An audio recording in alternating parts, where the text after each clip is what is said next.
Um, Hello and welcome to the round 3 of Standard Daily. Mateusz Myślicki, xMiMx, and this is green, red, black Giant Sage deck. One, we are 1-1 in matches at the moment, and we won the die roll. And this is one of the hands I love about this deck. One of the hands that says like explosiveness uh, all over it. Turn 3 aristocrat with 2 creatures up is already pretty insane, and we have the mortars, which is it's a really strong hand, hard to beat. Don't know what our opponent is gonna be on. Okay, seems to be on some kind of Naya. Farseek, okay. So I haven't played against this matchup yet. I played around like 35. Oh, a Dark Naya or something. Not sure. Um, I played 30 is probably too little. I played around 40, 50 matches with this deck already. Obviously on the competitive level, so like the dailies and the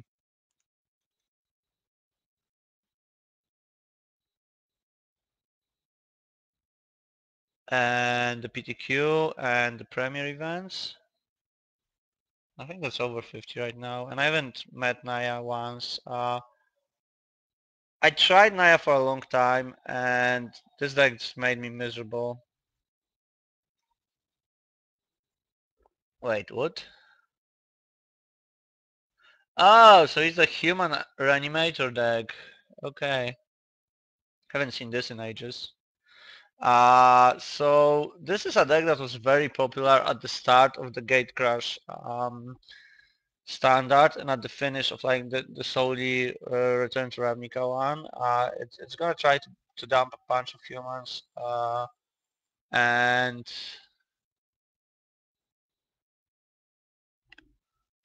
an Angel of Glorious Rise, yeah, exactly, into the graveyard, and then it will want to reanimate the Angel. It disappeared because it had terrible matchups against two boogeymans of the format for a long time. Boogeymans, sorry.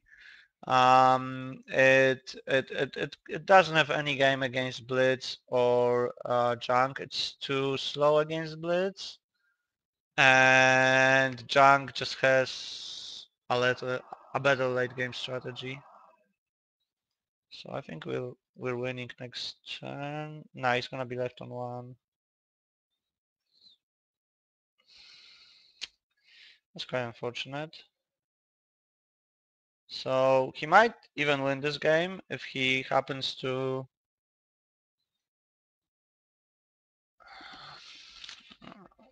hate him to win this game, but he might. If he has an untapped land in his hand, and he doesn't, he only has like a stomping ground, what I know of at least, then he will reanimate this, and then all of those will come back, and then I'm not gonna have any play left. Because that's 7, yeah, that's exactly 10. Ah, well, hopefully he doesn't have rights and an untap land in his hand. That's a pretty good draw for him. This deck rarely has combo on turn.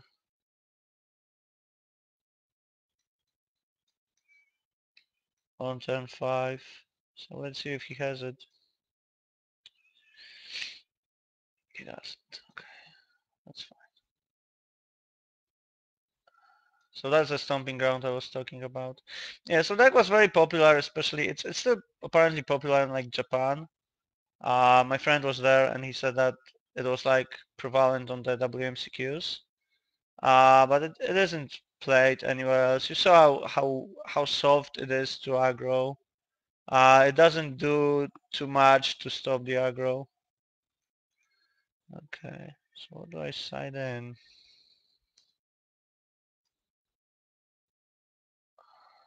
Oh, the ground shifts are pretty obvious.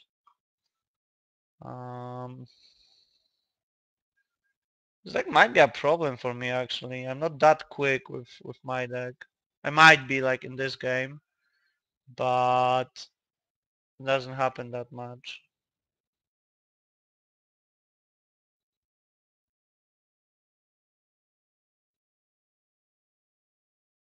I think I need to leave the Mizzy Mortar for Mizzy Mortars because he's playing the Fiend Hunters. Um, might side out Dreadbores. Sorry for that. Do I even want conscripts? Not sure what do I want. Yeah, maybe just ground seals for the Dreadbores. I think I'll have to play like a tempo game.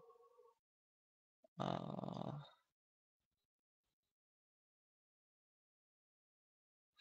yeah, let's try this. I'm completely not sure what I should side in here.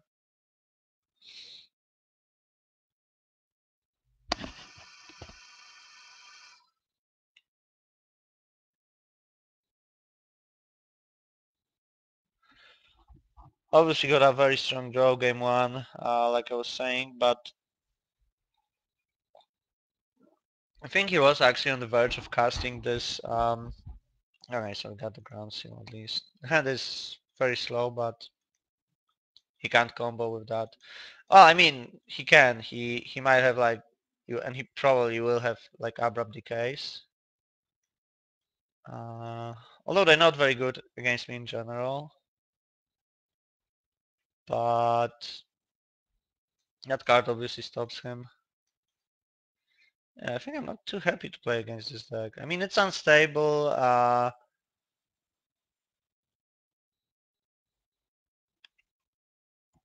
might have that tempo draw that I had game one, or like I might have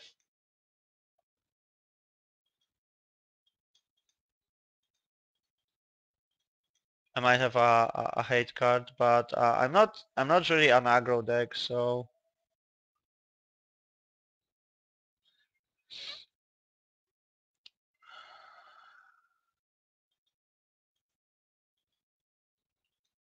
and he will be able to like recast his Faithless Lootings and stuff. So and I'm also not drawing any kind of aggression. Okay, so that at least prevents him from comboing off for some time.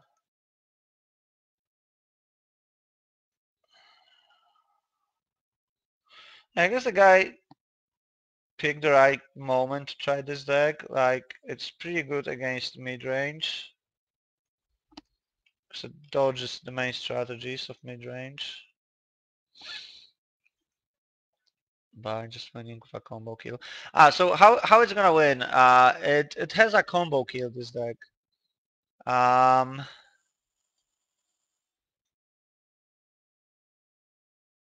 it has a combo kill in which he will I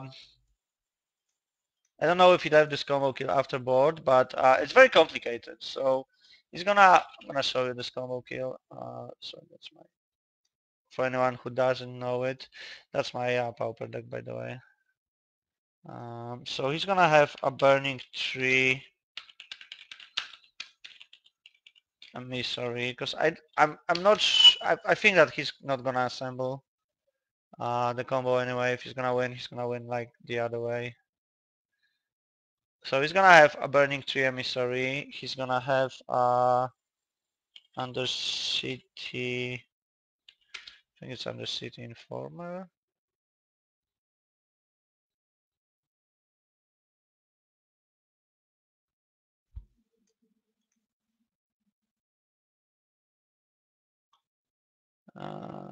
Forgot how the, yeah, he's gonna have that. He's gonna have a Fiend Hunter. So he needs 4 elements to combo. That's why this deck is not really good. And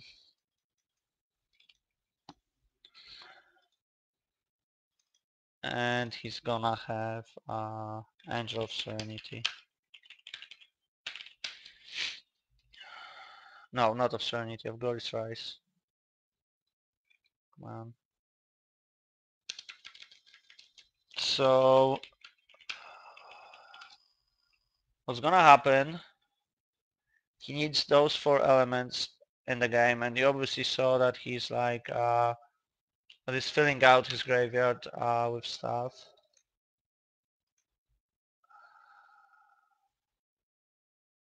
I think I explained this combo once already when doing some kind of other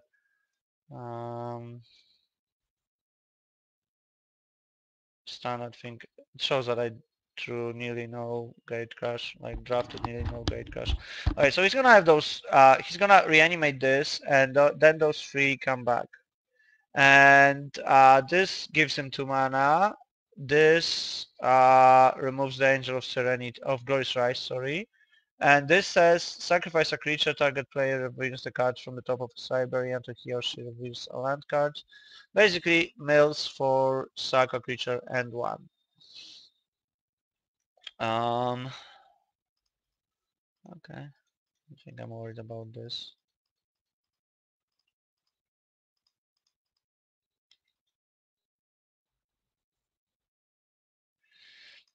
So he has all those creatures to like shield himself, to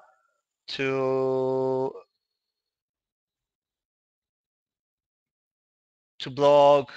This is a removal, obviously. And then at some point he will reanimate this, and then those 3 are gonna come back. And like I said, this is removing Angel of Glorious Rise when it comes back. This is giving him 2 mana, and this mills for sacrificing a creature. So he's gonna sacrifice this, and the Angel is gonna come back. And every time when he sacrifices a creature, he will mill his opponent for like some kind of number of lands, some kind of some number of cards. And he can repeat it like this is an infinite loop, because Fiend Hunter goes back to the graveyard, this comes back to play, and then Fiend Hunter and Burning Tree Emissary come back, and Burning Tree Emissary gives him 2 mana again. So this is a combo to mill down his opponent. This deck is very efficient against the slow control decks. Like Esper can't win against it nearly. But you need 4 elements to assemble it. You don't have a very good aggro cover. Junk just takes stuff from your graveyard with his angel and like tramples you with crater hooves. So it was very poorly positioned. But I mean against a field of mid-range and control, and that's kind of the way that the field was lately going, it's pretty fine actually. Okay, so that was a little interruption to show you how his combo works, because you might otherwise have some doubts as to how this deck actually wants to work. Yeah, I think that's his sideboard plan. The thing what he's trying to do here. He's siding in like a bunch of restoration angels, a bunch of flag tasks. He's basically rebuilding for to to a mid-range deck post board. At least I saw him doing it a number of times. So I think I'm gonna take this, get black mana. Next turn I can Mission Mortars everything he has. So I'm glad I left the Mission Mortars. I kinda played against him a bunch of times against this deck. I know that he has that strategy to just side into like a mid-range deck, play a bunch of Resto Angels, track tasks, and just use his Fiend Hunters as as removal spells, and then he just sides out the Informers and Burning Tree Emissaries apparently. Maybe he leaves like 1 or 2 Angels of Glorious Rise. And he obviously side outs like all the combo elements. He still has like the Umberia rights.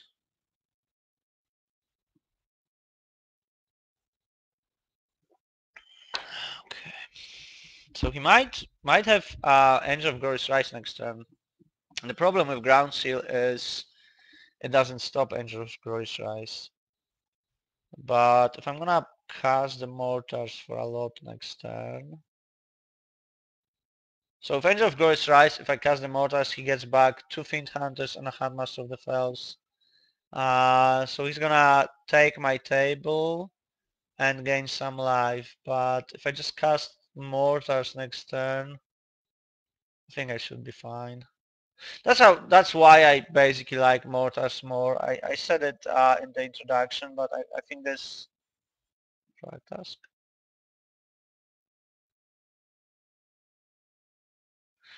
I think this match shows like perfectly why I think that Mortars are better. Like I'm gonna be able to completely eradicate his table. Alright, so let's count the mana.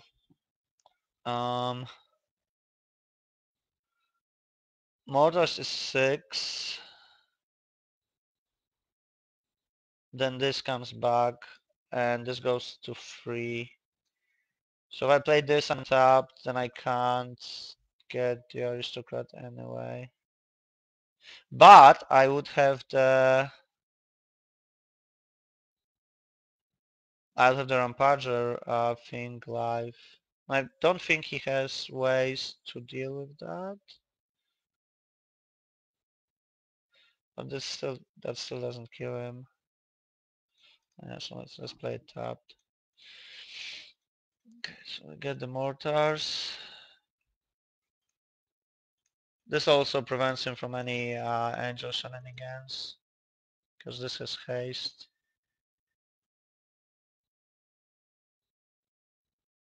I've got the Thundermaw for next turn, which is pretty good. The Ground Seal is doing a lot of work for us, because he could like barrierize his Handmaster a number of times. So we're getting a pretty good draw here. Like I said, I'm not too happy to play against this matchup.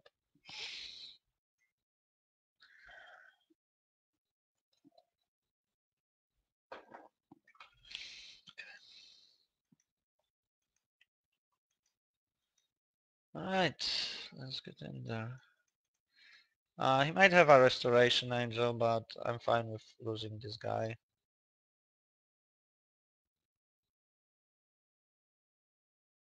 Yeah. Okay. So hopefully this is not Angel of Serenity. Sorry, Angel of Glorious Rise.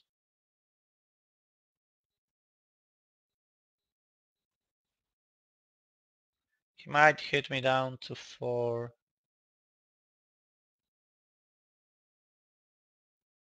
I wanted to attack with everything, although expecting the Restoration Angel, because Angel of Glorious Rise just gives him so much advantage that I basically need to squeeze damage every turn. Like card disadvantage is not important at this moment, and if I wouldn't attack with this, he would just block this, and he would be at 8. Okay.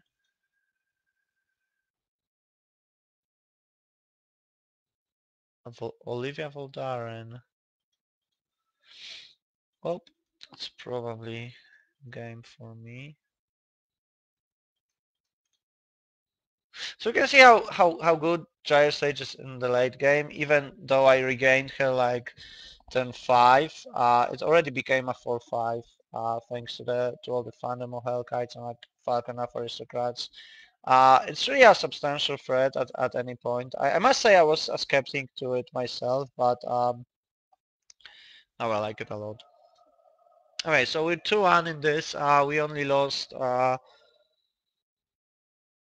very unlucky match to mono red, where he just went like Storm Kill, BTE, BTE, Falcon Wrath on play, turn one, game one, and we are struggling with our mana and like 5 drops. Okay, so thanks for watching this round and see you final round of this round 4.